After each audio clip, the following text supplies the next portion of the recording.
Hey guys, another video for our Myths About Japan playlist.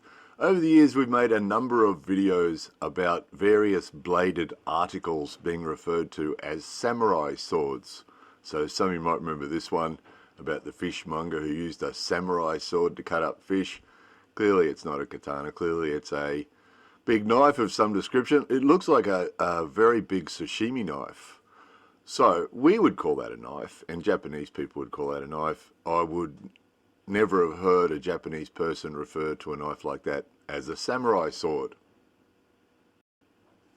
And then there's this one, which we released recently, where they've referred to this short sword as a samurai sword. So in this case, probably Japanese people might call it a wakizashi, or maybe nihonto. Nihonto is just a Japanese sword. So they might call it one of those two things.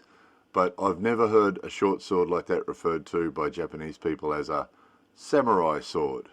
But if you want to call it that, you can. There was a couple of people reacted to that video and argued that you can call it a samurai sword, that samurai used to carry them, so you can call it a samurai sword. So Japanese people won't call it a samurai sword, but if you want to, you can. It's okay. You can call it a samurai sword. In that video, I actually referred to it as a knife. So, you know, you can call it a knife, you can call it a samurai sword, you can call it whatever you want to call it. Japanese people won't call it a samurai sword, though. They'll refer to it probably as a wakizashi, or a maybe nihonto, maybe, because it's a Japanese sword. Some of you guys might recognize this place. We've showed you this dojo before. We've been training in this dojo for a couple of decades, and we share this dojo with this Ieido group.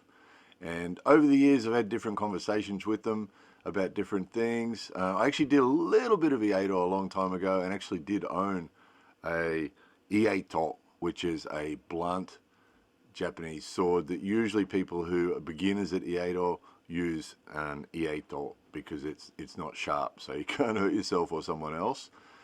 So I've heard them refer to, when talking to me, I've heard them refer to Nihonto, which just means Japanese sword. I've heard them talk about Ieito, which is the blunt sword that the lower level students use.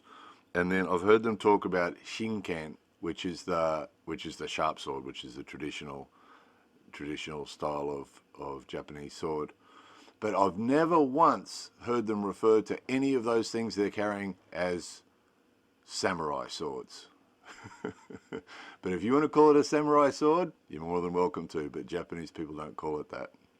They call it the other things. Anyway, that's enough of that. More videos coming soon.